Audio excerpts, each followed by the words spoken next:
Bueno, pues buenas noches, ya estamos aquí en el búnker del viernes dando un repaso a todo lo que hubo en esta semana. Pero antes, vamos a hacer una cosa. Antes vamos a dar paso a Paco y el pelotazo, donde los equipos más humildes, pero los más grandes, se dan cita. Adelante, Paco.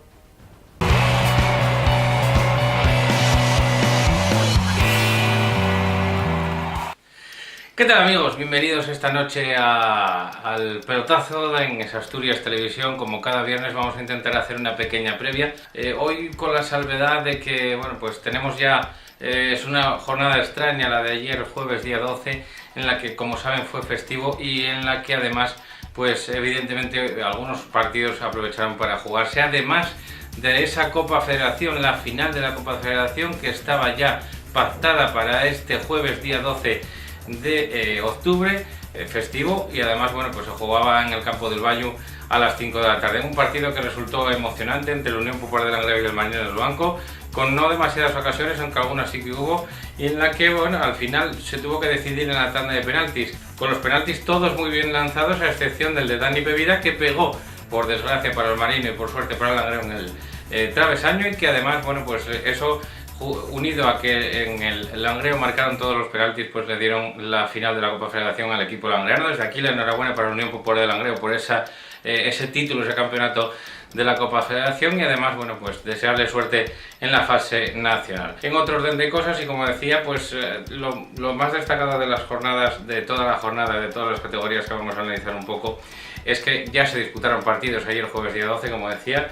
Dos de los resultados que se dieron es Valdesoto 0, Tuilla 0 y Unión Cruceares 2, Mosconia 0. Estos dos resultados ya definitivos, como decía, y aparte pues tenemos los partidos programados para el resto de la jornada, que serán en domingo, y que, bueno, pues destacamos por encima del resto dos partidos muy importantes: el que van a disputar el Condal y el Real Avilés, y el que van a disputar también el Llanes y el Marino de Luanco. Uno va a ser por la mañana, el Condal y el Avilés a las 12 de la mañana, y a las 5 de la tarde se va a disputar el Llanes Marino de Luanco. Eso en cuanto a la tercera división, por destacar un poco todas las categorías. Haciendo un repaso por la preferente, también destacar que se disputó ya un partido que fue en la jornada de ayer, jueves día 12, como decía, fue en el campo del Sotón, entre la Sociedad Deportiva Lenense y la Madalena Morcín, que se acabó llevando la victoria por 1-2, Lenense 1, Madalena Morcín 2. Para el sábado queda un partido, el Manos Rubio Sociedad Deportiva Navarro, y para el domingo el resto de la jornada, de entre los que destacamos pues un duelo del Oriente, entre el Ribadedeva y el Ribadesella, el domingo a las 5 de la tarde. El líder, el San Claudio, que tendrá un difícil compromiso en el campo de las Tolvas ante el Titánico, y también destacar pues ese enfrentamiento en el Lolo Rodríguez por la mañana, el domingo a las 12, entre el Nalón y el Tineo. Más que interesante ese partido para ir delimitando posiciones en la tabla. En primera regional, también decir que prácticamente en los dos grupos toda la jornada va a ser el domingo, toda la jornada va a ser el domingo. Destacar si acaso el duelo del líder, el Berrón, que tiene que jugar en el campo de Villarejo en Riosa ante el equipo local en el grupo primero, y en el grupo segundo el líder, el Avilés Stadium, que lo hará en su propio feudo ante el Hispano de Castellón, un Hispano que recordemos que está teniendo también muy buena marcha. En cuanto a la segunda regional, ya saben que esto acaba de empezar y que todavía va muy poco en esta categoría, por lo tanto, bueno, pues sería un engaño decirles que prestaran atención a este o al otro, porque todavía no sabemos, se van a ir colocando poco a poco los equipos en esta categoría. En el grupo primero, bueno, pues nos llama la atención evidentemente el Navia, porque es un histórico y que tiene que precisamente descansa su partido en este grupo primero de la segunda regional en esta semana, y todos los partidos van a ser el domingo en el grupo primero. En el grupo segundo hay un partido adelantado el sábado, que es el Salesianos Mansabeu y la Corredoria, el sábado a las 4 de la tarde. Los demás van a ser en domingo. Y en cuanto al grupo 3, al grupo tercero y último de esta segunda regional, pues destacar que también se van a jugar todos la jornada en el domingo. Y bueno, hay un duelo que te puede llamar un poquitín más la atención entre dos equipos que son en cierta medida históricos de esta categoría, que son el Santiago Ayer y el Europa de Nava, y que se van a enfrentar en el campo del Santiago Ayer el domingo a las 5 menos cuarto. Bueno, pues hasta aquí todo esto un poquitín. Ya saben que, bueno, que hubo partidos en la jornada de ayer, que hubo también esa final de Copa Federación. Volvemos a darle la enhorabuena a la Unión Popular de Langreo y nosotros nos vemos el lunes aquí con todo lo que pasó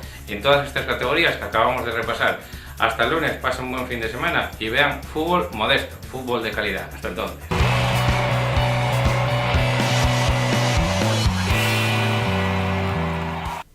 Bueno, y después de esto lo que vamos a hacer es empezar. ¿Qué pasó esta semana? ¿Dónde estuvimos esta semana? ¿Por qué estamos así esta semana? Vamos a verlo. Adelante, cabecera.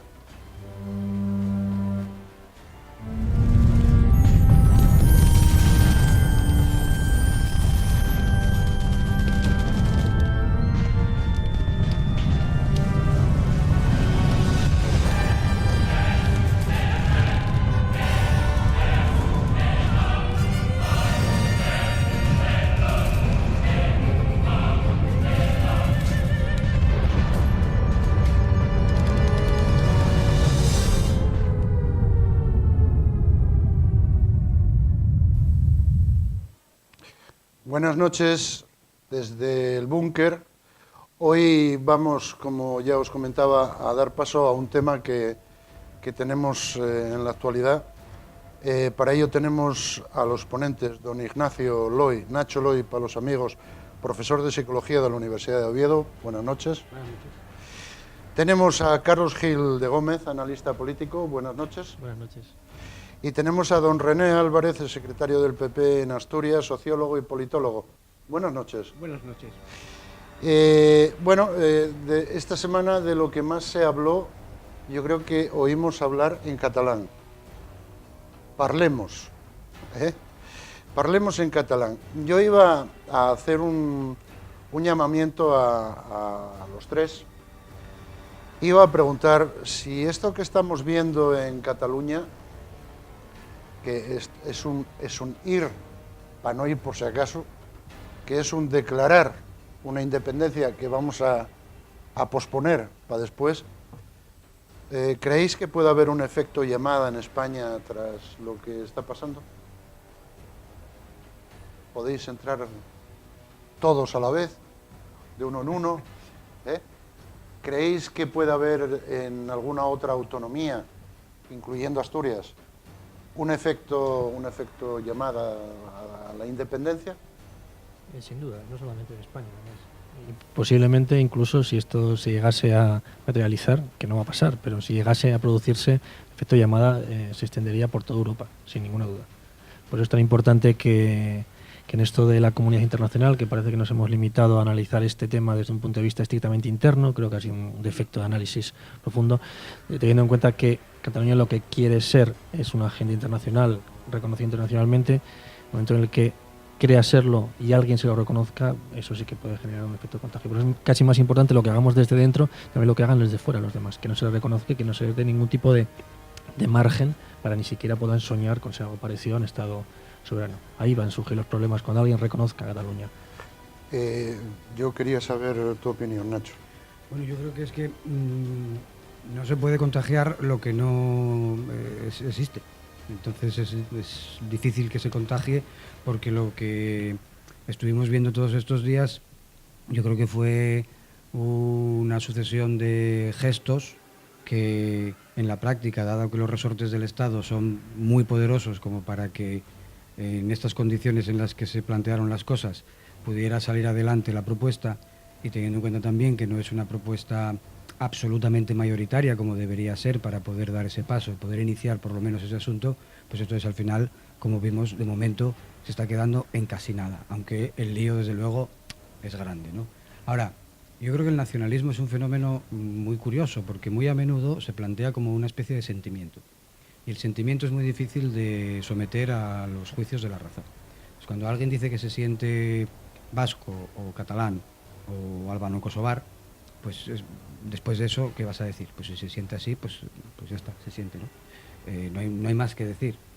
Si de ese sentimiento surge ya un movimiento de carácter político, ahí es donde yo creo que la racionalidad política es la que debe imperar siempre en esa discusión. Y desde luego, en todo este proceso ha habido muy poca racionalidad por todas las partes.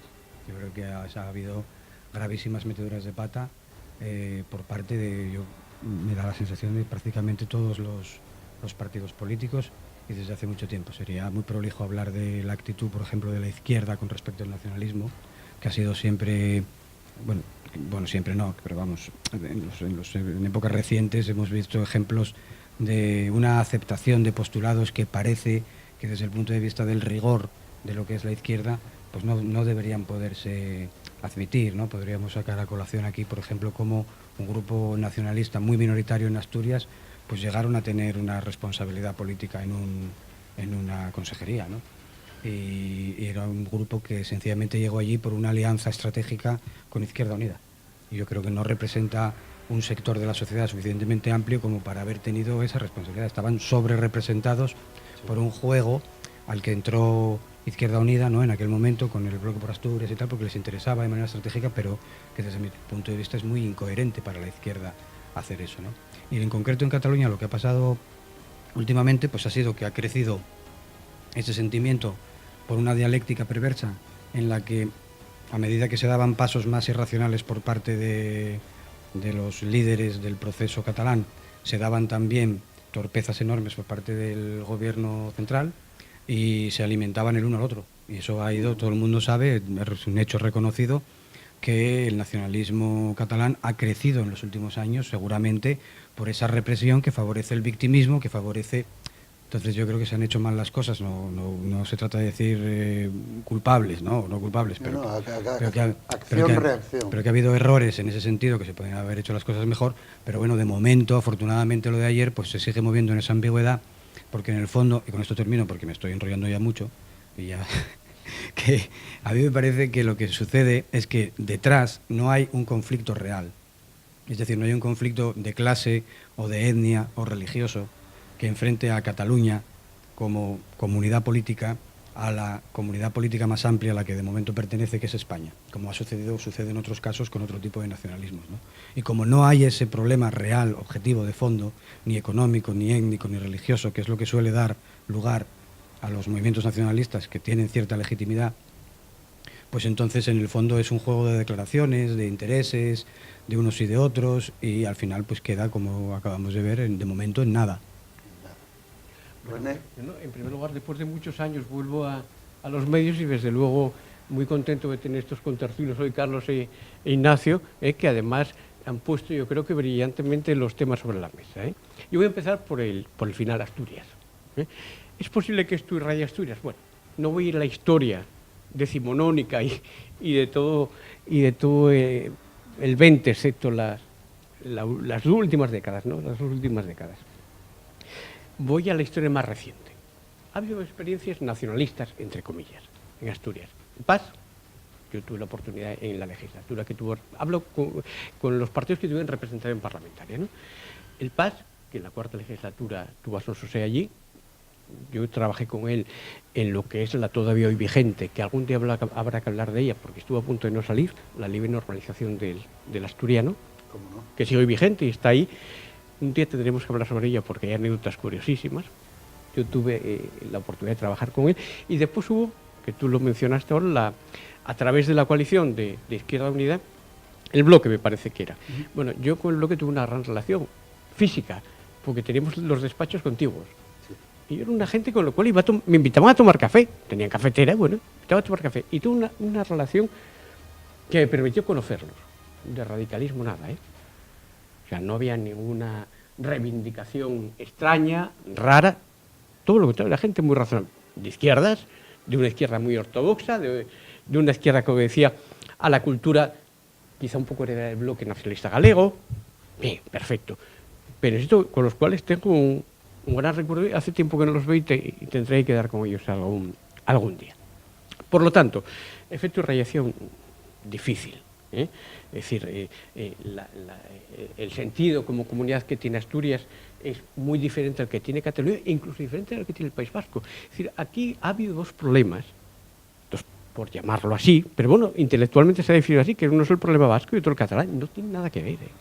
No tiene nada que ver. Es decir, el problema vasco ha tenido el gradiente de ETA, pero, insisto, en lo político, en lo profundo, no tiene nada que ver con el tema catalán, que es mucho más complejo, mucho más complejo. Bien, eso por empezar por el final, por el efecto irradiación, que después profundizamos, si queréis, más en esto. El tema catalán en este momento. Habéis planteado el tema Europa, fundamental. Es decir, en Europa existe una gran preocupación, no por el tema de la independencia en sí, que es un tema material, económica, socialmente inviable. Y si fuera viable, desde luego tendríamos que poner todos los españoles a pensar en los catalanes por la ruina que les iba a suponer. Solidaridad con los catalanes, toda. Bien, preocupación de Europa, efectivamente, porque Europa tiene sus problemas en Bélgica, en Italia, incluso en Alemania, con Baviera. En Francia. Francia, que siempre ponemos el ejemplo. podemos ir casi país por país, ¿no? Nación por, bueno, como lo queráis, en fin, nación por nación, o estado. Por lo tanto, Europa tiene ese problema y efectivamente que Europa, de alguna forma, yo no voy a decir que no, está tutelando estas cosas, Está tutelando, no, lo está haciendo. Debería, al está menos. tutelando. Que después hay manifestaciones de mediación, que es buenísimo. Es decir, España es un Estado social, democrático, de derecho. No necesitamos, yo creo que fue, yo aquí no vengo a hacer partidismo, El Libre Nacional de Izquierda Unida fue el primero que hizo esta manifestación. Y después fui a la parte positiva de todo esto, que también la tiene. Fue el que hizo esta manifestación. Pero bueno, ¿esto qué mediación? Dijo, los españoles somos mayores de edad. El líder nacional de Izquierda Unida, hace menos de una semana. Días. ¿Cuál es la parte positiva de todo esto? La unidad nacional. Es decir, hasta hace pocas fechas, presidente Rajoy, líder del Partido Socialista, que nos hablaban. Hoy la comunicación es total. Bueno, en el día de la fecha es total. Bueno, con Ciudadanos ya lo había. Sí, pero la relación es fluida con prácticamente Podemos. Vamos a ir a todo. Bueno, Podemos mantener una postura que es la siguiente. Nosotros queremos derecho a decidir, pero queremos que Cataluña siga dentro de España. Es lo que manifestaron. Sí. Bueno, de hecho, no hay que olvidar otra cosa. El líder de la marca Podemos en Cataluña, Coscubiela, Coscubiela es, sí, habla en el Parlamento, defiende una postura cuando se intentaron aquellas leyes de transición, se aprobaron por mayoría simple aquellas leyes, cuando interviene el líder de la marca Podemos en Cataluña, ¿qué hace el PP, qué hace Ciudadanos y qué hace el PSOE? Aplaudirlo de pie, ¿o no? Bueno, ¿por qué no vamos a las buenas noticias también? En este momento en España hay una unidad que quizá no hubo nunca. Para un señor del PP como yo, que siempre leyó El País, leía El País muy crítico. Yo ahora da gusto. No sé si me estáis entendiendo, quiero también hacer amable, no el debate, sino la conversación, ¿no?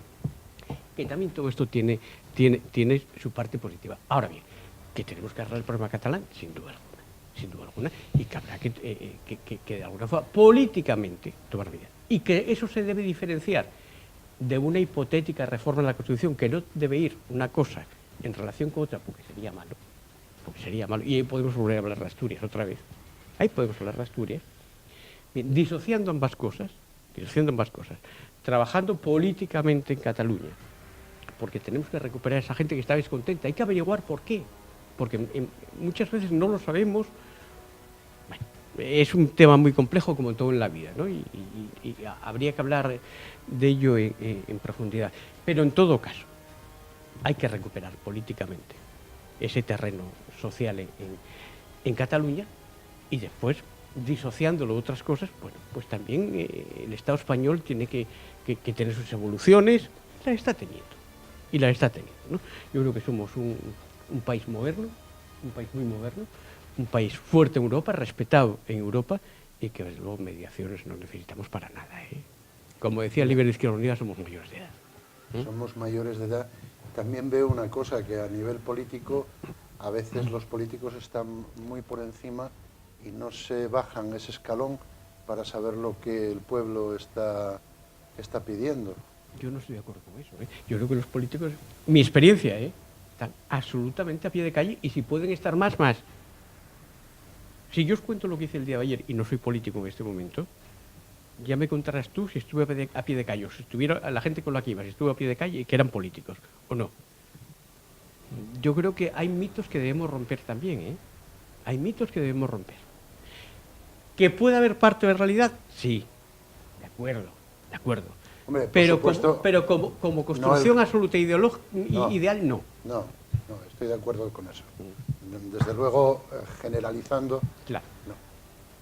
Pero sí que hay alguna individualidad donde necesitarían saber de verdad qué es lo que opina el pueblo. Correcto, bien. Pero de verdad. Yo os preguntaría, ¿qué se pretende con esta aprobación? Se aprueba la independencia, la suspensión por parte de Puigdemont. ¿Qué es lo que está pretendiendo hacer? Yo vuelvo al plano internacional, me parece fundamental y como he dicho al principio, creo que se ha perdido esa perspectiva. Desde mi punto de vista, ganar tiempo, porque los apoyos no han sido tan relevantes como sabía, y seguramente, y se ha hablado estos días mucho, buscar la vía eslovena, que se llama. Desde luego, hacer un paralelismo entre lo que pasa en España, lo que pasa en Yugoslavia, lo que pasa en Cataluña y Eslovenia, es mucho decir, esa analogía buscada fundamentalmente para que el gobierno nacional no negocie y buscar un interlocutor presuntamente legítimo y así poder legitimar aún más esa idea de que no puedo negociar con nadie, declaro la independencia porque no puedo negociar con nadie nada y buscar lo que hizo Eslovenia. Como digo, el paralelismo es absolutamente forzado y es irreal. Yugoslavia está en medio de una guerra civil, declaró unilateralmente, estamos hablando de que el bloque soviético estaba cayendo, desde luego era otra realidad. Y además, y esto es importante, y vuelvo a lo que he dicho al principio, Alemania apoyaba a Eslovenia. Y nadie, por suerte, para nosotros, para los catalanes y para los españoles, nadie apoya la independencia catalana. Yo creo que lo que busca es eso, buscar una vía eslovena. Sin embargo, habían aparecido noticias donde desde el Vaticano el Papa decía que no iba a apoyar la independencia catalana y sin embargo vemos a obispos o cardenales, ahora mismo no sé el cargo, Omeya, que estaba dando conferencias ahí a los... Bueno, veremos cuando contradices a tu jefe, veremos lo que pasa dentro de la empresa. Es que el Vaticano, cuando habla del reconocimiento de un Estado, está hablando como un Estado que es influyente en la política internacional y en la democracia, en la diplomacia internacional, a pesar de ser un peculiar Estado, ¿no? Aquí hay algunos edificios que tienen esa bandera puesta en el edificio, que es una cosa que solo pasa con el Vaticano, que pueda poner edificios con las guerras que ha habido por las banderas en los ayuntamientos, pues ahí hay una serie de edificios que tienen la bandera de otro Estado puesta oficialmente de manera permanente, ¿no? Pero bueno, dejando eso aparte, luego la Iglesia pues es una cosa muy plural y tienen de todo, desde curas obreros, ateos, hasta los habrá ateos también. Curas ateos, por supuesto. Curas ateos. Sí, el espectro ideológico es tan amplio como el de cualquier otra religión, que yo creo que eso es otra cosa que debemos recordar cuando se habla del mundo musulmán, ¿no? Que también hay tanta amplitud como puede haber en la Iglesia católica. Pero bueno, volviendo a Cataluña, yo creo que la dialéctica es en la que se ha entrado lleva a una bola de nieve que va creciendo y cada paso dado por el gobierno catalán parece más absurdo, pero al mismo tiempo cada paso dado por el gobierno del Partido Popular es también más absurdo, porque por poner un ejemplo, si no está reconocido y está anulado por el Tribunal Constitucional el supuesto referéndum que se iba a hacer, ¿a qué viene mandar fuerzas antidisturbios? Basta con tomar nota de quién está colaborando con eso y cursar la denuncia pertinente.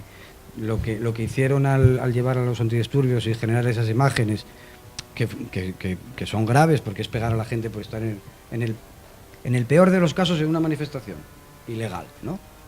Pues claro, ellos el movimiento nacionalista catalán lo usó como arma para alimentar el victimismo, pero claro... necesitaban víctimas. Claro, y entonces ahora puede pasar lo mismo, porque una declaración unilateral de independencia que no reconoce nadie en todo el mundo, es como si yo declaro aquí que queda abolida la ley de la gravedad. No vale para nada. La ley de la gravedad va a seguir funcionando. Sí, funciona. Bien, pero entonces yo creo que lo que buscan efectivamente es una reacción desmesurada, como algunos están proponiendo, los de Ciudadanos están proponiendo de manera muy radical que se anule, la 155. que se anule el gobierno, la autonomía catalana. Yo creo que eso sería ahora mismo una torpeza, que hay que dar los pasos con mucha y buscar agrandaríamos en las cosas que hacen, buscar la manera de decir, muy bien, eso lo tomo como un gesto proclive al diálogo. Vamos a ver si dialogamos. Es la manera de buscar una salida, más allá de que valores lo que pueden haber sido errores aquí, allá. Cuanta más represión. Ahora, en el presente la situación está así, busquemos una salida, no busquemos enconar las cosas. Desde luego, declaraciones como las de un líder del Partido Popular diciendo que si hace la declaración unilateral de independencia le puede pasar lo mismo que lo que le pasó al anterior, que hizo lo mismo, pues no ayudan a crear un ambiente de diálogo, desde luego. Estamos hablando de Company. Sí, Company. Estamos hablando de Company y del portavoz del Partido Popular, ¿no? Os cuento, vamos a ver. Empiezo como antes por el final. Sí. En primer lugar, tema de Cataluña, bueno, lo de los ateos. Evidentemente, quien es ateo es que no cree en Dios. Si no cree en Dios es porque presupone un Dios. Eso cualquier catedrático de estética o de teología lo explica, ¿no? Bueno, aparte de la teoría. Ese sería un debate más complejo que el sin de duda, Cataluña. sin duda. Pero bueno, ya que hablamos de todo, yo estoy encantado, pues hablamos de todo. Bien, tema de la Iglesia catalana, Papa, etcétera. Hay que entender que hay una Iglesia catalana que es independentista, no vamos a decir que no. Hay un medio de comunicación en España que es de la Iglesia que está teniendo grandes problemas en este momento y lo sabemos todos. Con este tema, ¿por qué? Porque en su realidad mercantil pues conviven diferentes sensibilidades, ¿no? Bien. Eso se traslada en general a toda la organización y es lógico. Mira, hay un episodio que a mí me llama muchísimo la atención que ilustra esto perfectamente. Podemos evocar el carlismo, pero bueno, tampoco vamos a ir al siglo XIX ahora, ¿no? Que es el episodio de aquel sacerdote catalán que aparece en una fotografía dando misa, que no está dando misa, tiene su casulla y su estola. Él estaba hablando a la gente que estaba en la parroquia porque estaban haciendo el conteo de las papeletas cuya votación se había hecho en otro colegio. Pero como se había corrido el bulo de que la policía iba a entrar allí, pues entonces fueron a hacerlo en la iglesia. Y entonces dijo el sacerdote, que sin duda alguna independentista, un señor mayor, tenía corte de ser muy simpático. Dijo, no, yo me pongo la casulla en la estola y si viene aquí la policía y pongo en la puerta y yo estoy investido de autoridad, a ver cómo pasa. Bueno, entonces estaba allí y las personas no eran fieles, la mayoría de los que estaban, habían ido a ver el recuento de votos. Y entonces él estaba hablándoles. Entonces, ¿qué hicieron durante el recuento? Pues cantaban canciones populares del pueblo, que no me acuerdo cuál era. Hicieron no sé cuántas cosas. Y el cura al final, ¿sabéis cómo terminó aquello? Y la gente aplaudiéndolo. Ojo, cura independentista. Independentismo que pone a Franco como el gran diablo. Bueno, pues terminó dedicando aquella jornada a los mártires caídos en la guerra civil, vecinos de este pueblo. Y la gente aplaudiendo. Esto es así, no está documentado y no es ninguna broma. Es decir, esto denota perfectamente la gran contradicción de ese concepto de independencia. Pero bueno, ¿qué es la independencia? Que es a lo que quiero llegar, finalmente. ¿Qué es la independencia? Nadie lo ha definido. La independencia, para cada uno, porque aquí no se ha concretado nada, es una cosa diferente. Sí. Una cosa absolutamente diferente. Para algunos era, ahora menos, pero antes, incluso casi para la mayoría, era no, hay que quitar a Rajoy. Yo soy del PP, Entonces, la independencia era quitar a Rajoy. Y bueno, pues habrá unas elecciones generales, digo yo. Para otros era, bueno, estar pero no estar. Para otros, la federación. Compañeros, para terminar. Y después sí quisiera hablar del papel del Partido Popular y del presidente del gobierno Mariano Rajoy, con el cual yo creo que está... de la marca PP. De la marca PP, que lo está, yo creo que lo está haciendo correctamente. Pero bueno, a lo que, en mi opinión, lógicamente, habrá opiniones, como lo de los curas, ¿no? El día que un miembro del Partido Popular diga que el Partido Popular está haciendo algo mal, ese día es cuando España va a empezar a cambiar de verdad. Bueno, perdón, pero vamos del Partido Popular o de cualquier partido. Sí. Vamos a dejar y finalmente, entonces lo que yo os quería decir, que al final todas estas modulaciones de opiniones, etcétera, pues tienen que concretarse en algunas cosas. Y se han concretado en los hechos de los últimos días. ¿A qué han ido? ¿O en qué han desembocado? Bueno, es lo que se lleva diciendo algunos años, que esto iba a ser la gran frustración para los independentistas, para la gente de buena fe, que sin duda la hay, independentista. Es decir, la escena de ayer, de aquella gente que creía que iba a celebrar un día histórico, que iba a contar a sus nietos la independencia, marchando cabreados, describe perfectamente la realidad de lo que ha pasado ayer. Y yo creo que es la parte fuerte de todo esto. Y después, en relación a las... Para terminar, en relación a las declaraciones de Casado, concretamente sobre Companys. Bueno, en primer lugar, hay que decir que Companys efectivamente declara la República, pero ojo, dentro de España, la República Catalana en una federación española o ibérica. En una república. Pero una Como sí, era sí, la República la Española República. en ese momento. De hecho, en aquel momento, ¿quién dice que se intervenga al general Batet? Es el gobierno de la República. General Batet, por cierto, su nieta es una alta cargo, Meritxell Batet, es un alto cargo del PSOE en este momento. Bien, entonces, a partir de ahí, evidentemente, la República, bueno, lo que hace es, el general va, pega un cañonazo y marcha todo el mundo corriendo y 10 horas, en 10 horas no sé en cuántas horas, en un tiempo terminó aquello, ¿no? Y, bueno, esta gente terminó detenida, pero nada más. Cuestión diferente es mezclar eso, y eso es lo que se había Casado. A eso, nada más. A eso. Cuestión diferente es mezclar lo que pasó en el año 34 con lo que pasó en el año 40. Que es que a este señor, desgraciadamente, lo fusilaron. Cosa que lamentamos todos. ¿Vale? Y por lo tanto, decir que Casado... Sobre todo él. Sobre todo el pobre. Entonces, decir que Casado dijo esto, pues me parece... Igual es Casado, ¿eh? No. Cuidado, mira a ver. No, os digo quién es, además. Mira a ver, que igual De todas formas, no le lleves la Casado tiene una contraria. larga trayectoria de afirmaciones, vamos a decirlo así, por ser generosos, un poco faltosas, ¿no? Como cuando dijo que algunos se habían enterado de que tenían abuelos Perdonar, cuando descubrieron que había una subvención. Y eso, para la gente que anda buscando a sus familiares o sabe dónde están enterrados en una Pero comunidad... yo creo que Casado no dijo eso. Sí, Casado dijo eso también. Y eso no, Bueno, eso no se puede decir. Yo, si quieres, entramos en eso también, hablamos de eso, no hay problema ninguno. Hoy Si prefiero vais más... a hablar de eso, me tengo que ir. Pues no. He venido aquí a hablar de... No es Sí, mi libro, de mi libro. pero de mi No, país. yo quiero, No, yo quiero hablar de todo, hablar de todo. Si es Insisto posible- que estoy muy contento de que aquí se hable de todo.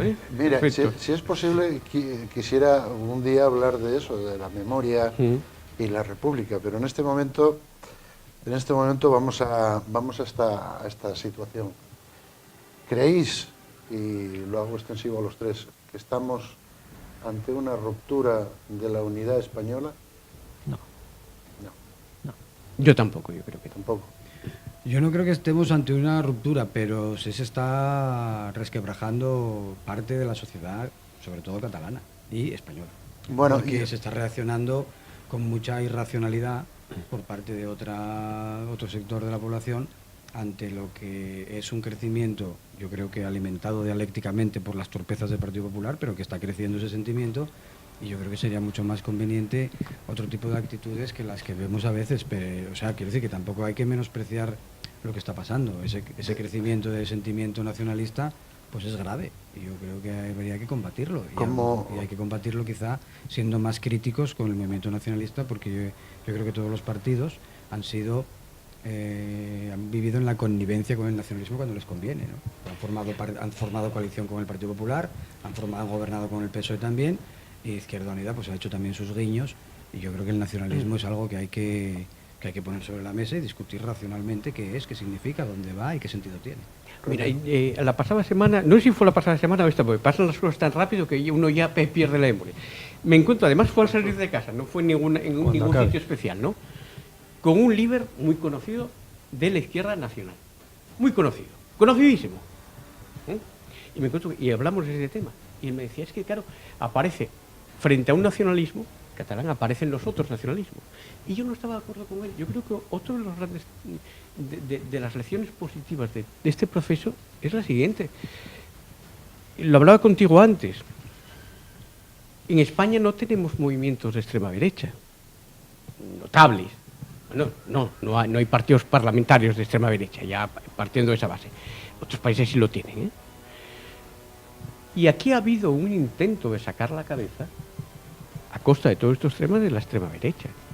y ha sido un absoluto fracaso.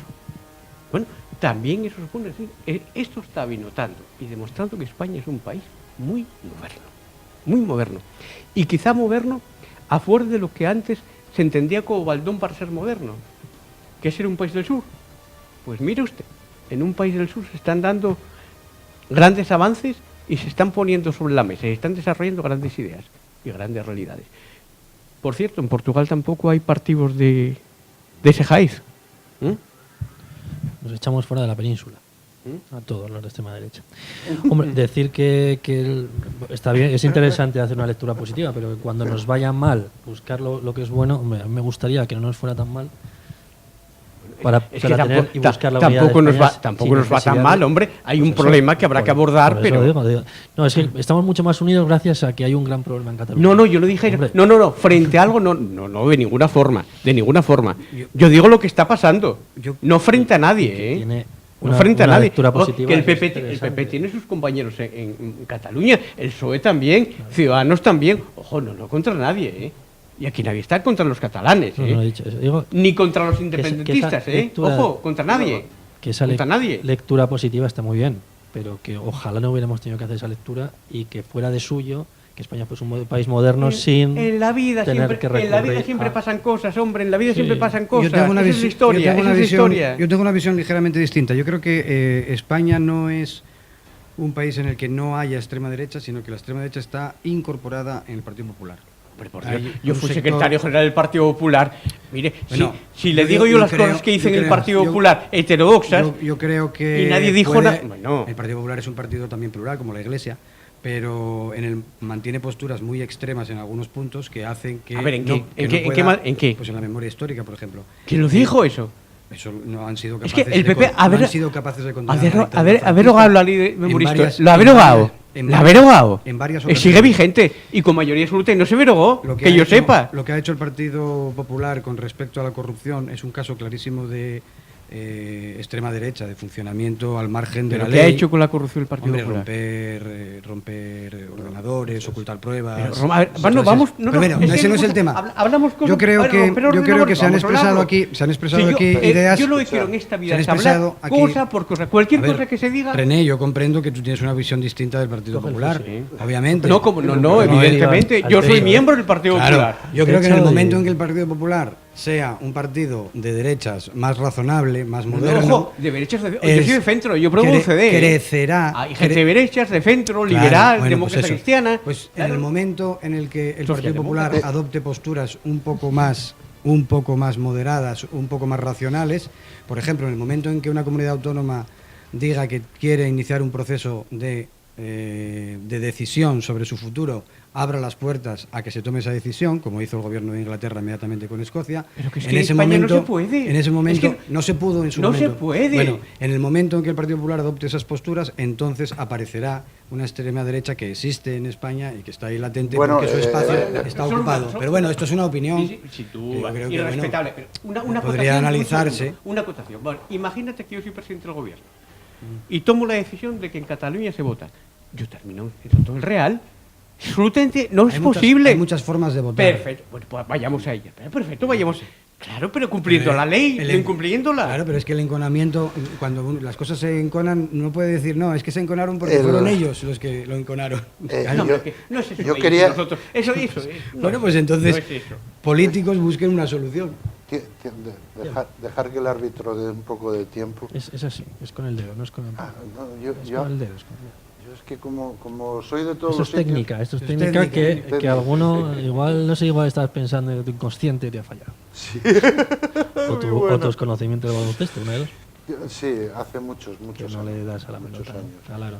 Muchos años, porque de aquella todavía estaba Paco, que hacía muchos pantanos cuando yo hacía baloncesto. Pero bueno, yo iba a preguntaros una cosa. En 1978, cuando se aprueba esta Constitución, ¿creéis que se hicieron mal las cosas? ¿Que de estos lodos vienen aquellos polvos? Claramente, yo creo que la Constitución nos pasamos mucho tiempo dándonos palmaditas en el hombro a nosotros mismos de lo bien que lo habíamos hecho, del ejemplo que éramos para el resto del mundo, una transición sin violencia, tal. Bueno, que no es cierto, violencia hubo muertos, y hubo guerras durante esos meses. Es verdad que no hubo otra guerra civil, es verdad que se llegó a un consenso, y yo no lo digo para decir qué listos somos viendo las cosas desde aquí, pero viendo las cosas desde aquí tenemos distancia para ver lo que pasó. Lo que pasó fue que se favoreció la sobrerepresentación de los partidos nacionalistas en la Cámara Legislativa española. Estaban sobrerepresentados. Y estaban sobrerepresentados en detrimento entre el sistema electoral de la representatividad con la ley DON y la circunscripción provincial como unidad de elección, favorecía la sobrerepresentación de los partidos nacionalistas de derechas. PNV, bueno, porque eran los que ganaban, claro, por eso no es que favoreciera a los de derecha. Ya. Bueno. Y eso les venía bien a todos porque impedía el crecimiento de la tercera fuerza, que en su inicio era el PC, después fue Izquierda Unida, que con 3 o 4 veces más de votos tenía una representación muchísimo menor que Convergencia y Unió, que el PNV. Y a ese juego jugaron todos. Cuando Aznar hablaba catalán en la intimidad, y sí. Bueno, eso se lo usaron el PSOE y lo usó el Partido Popular. Y yo creo que de ahí viene parte del problema. Se dejó crecer ese monstruo, hizo lo mismo que hizo el Partido Popular durante años, que es robar con un sistema corrupto de imbricación del partido, las instituciones y el negocio, sobre todo inmobiliario. Lo mismo Convergencia y Unión, muy similar a lo que hizo el Partido Popular, sistema de corrupción y de ganar dinero para el partido mediante su control de instancias del Estado, del poder, y se dejaban. Y bueno, tú robas allí y nosotros robamos aquí, y había ese respeto mutuo entre comillas, vamos a decir, ladrones. Cuéntame. Os acabo de conocer, pero creo que no vota el mismo partido que tú. No, yo me presento y espero, voto por el PP. Espero conoceros más a fondo, pero creo que no. Hombre, también en esa perspectiva de la que hablabas, tampoco han ido tan malas cosas.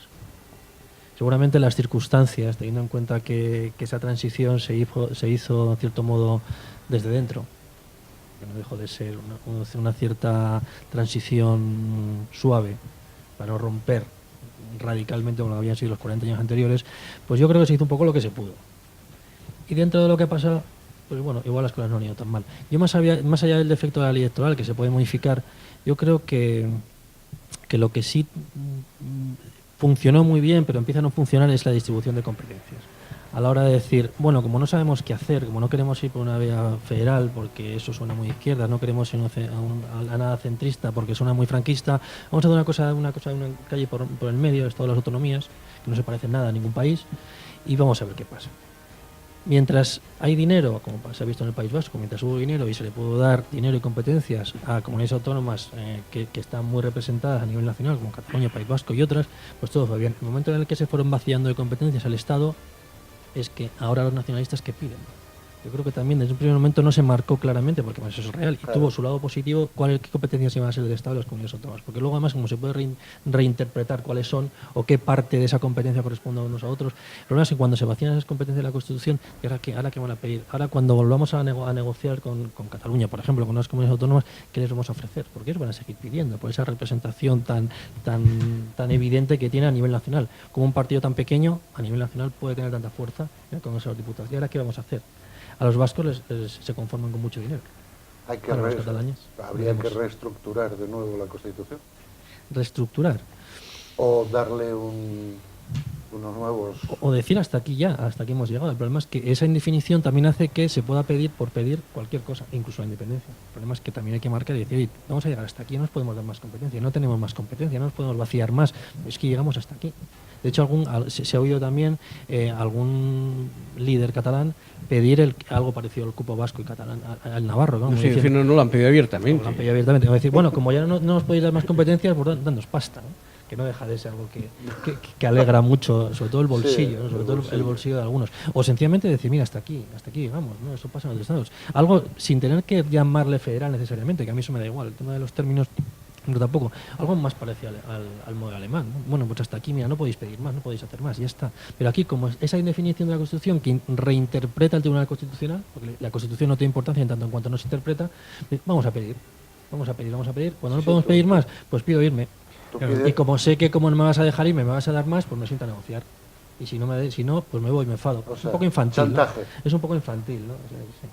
Eso yo lo vivo con mis hijas pequeñas, ¿no? Cuando me Yo, piden yo merienda. discrepo de vosotros respecto a la Constitución. Yo creo que la Constitución, estoy convencido, la Constitución en su momento fue un texto ejemplar, un texto que admiró a todo el mundo, en una Constitución muy progresista. Se basaba incluso en constituciones históricas muy avanzadas, conjugándolas con constituciones más actuales. Fue un texto, como texto constitucional ejemplar.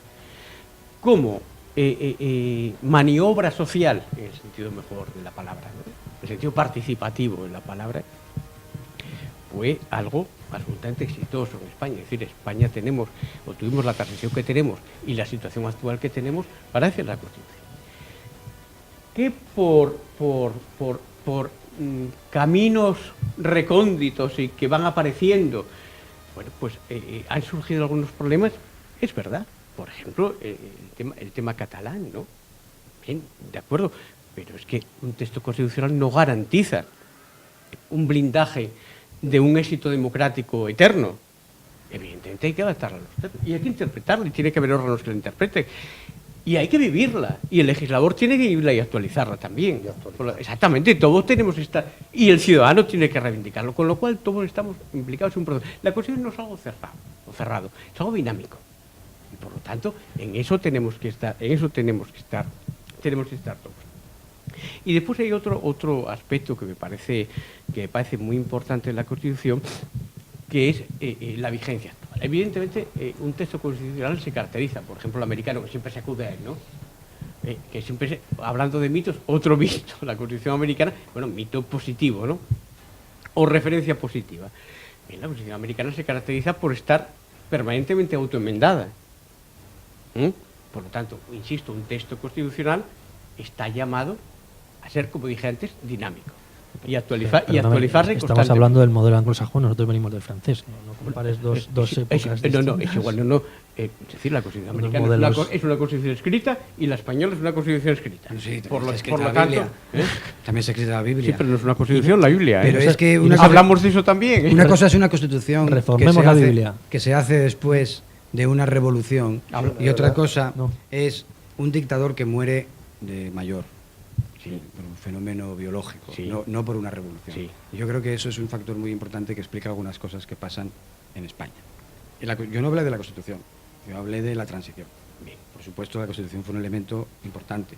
La Constitución, mi correligionario Anguita fue quizá el que más habló de la Constitución en los últimos tiempos. Ahora, como no está, pues ya no se habla de la Constitución.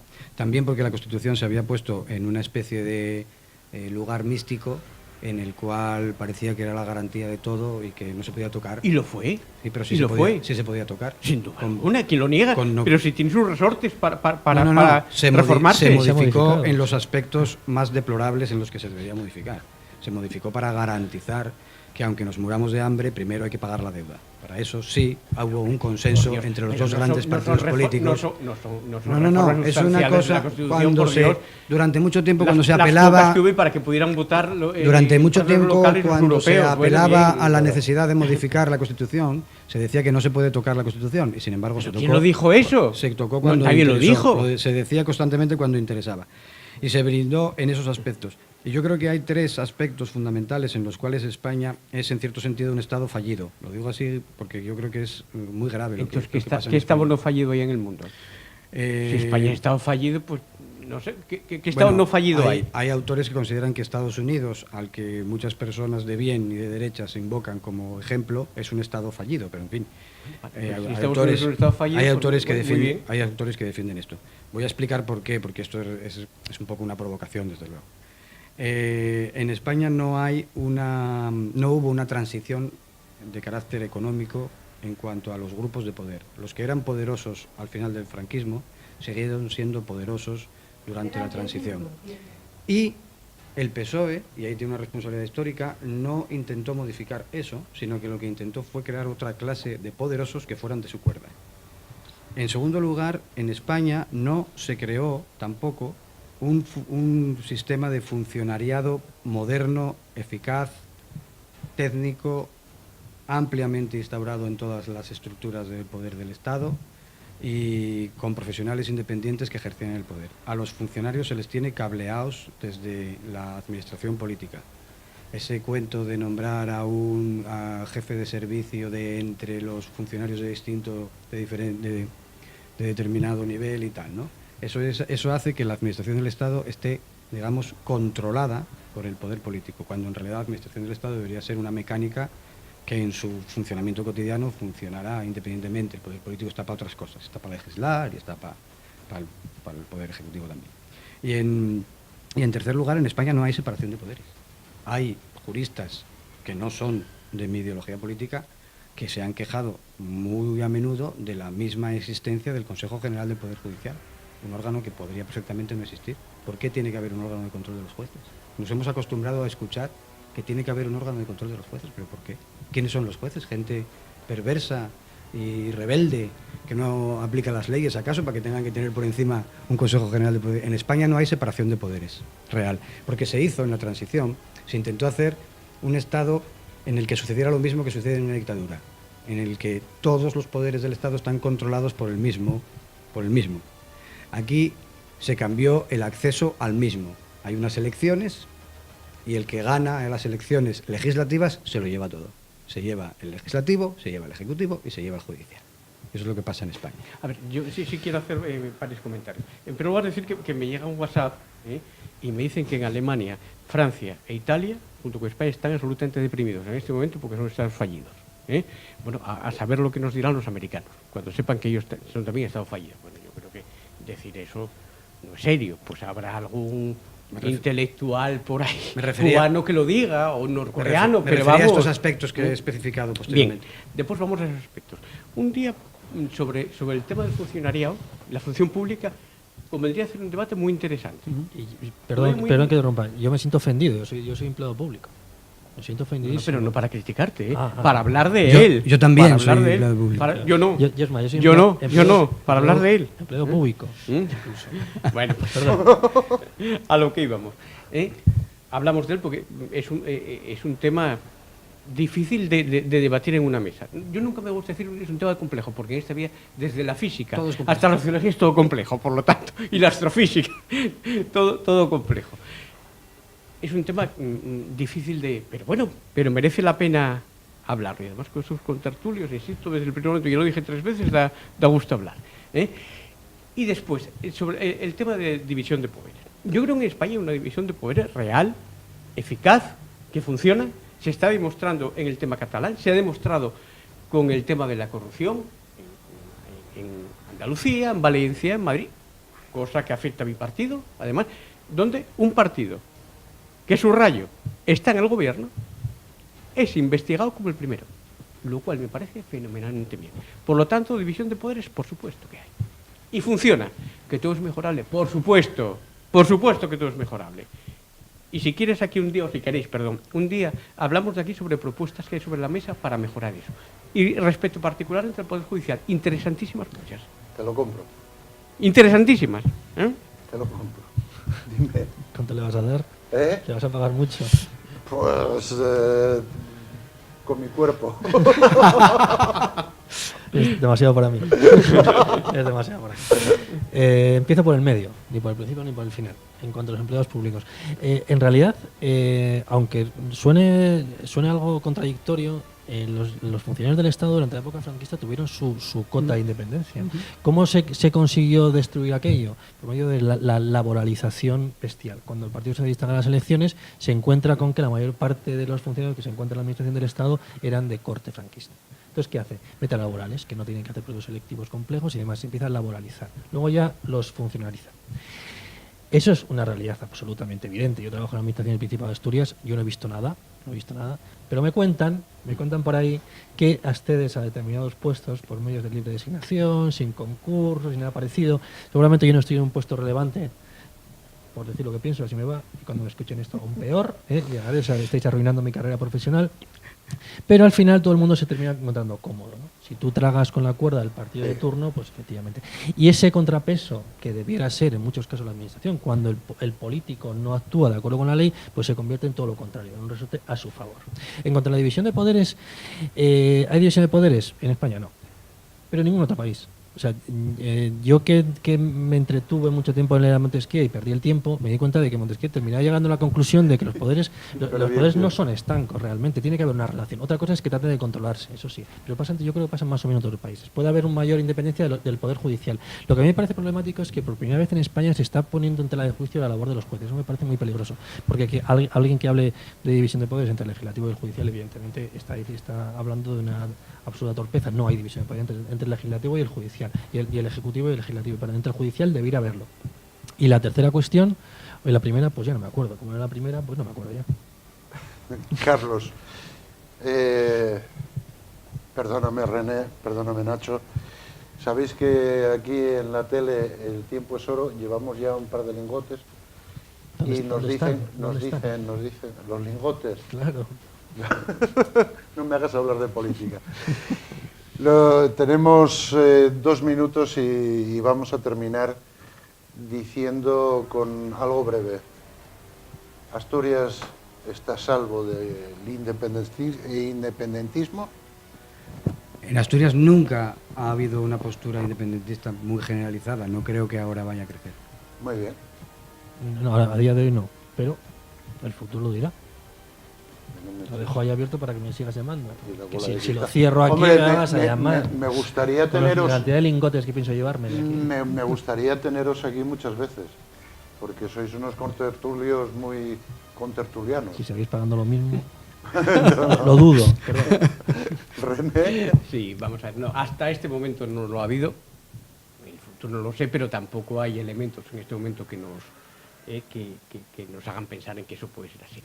Ahora bien, hay otro análisis negativo, que es hasta qué punto los problemas que puede haber en Cataluña, por ejemplo, pueden afectar a Asturias como parte de España.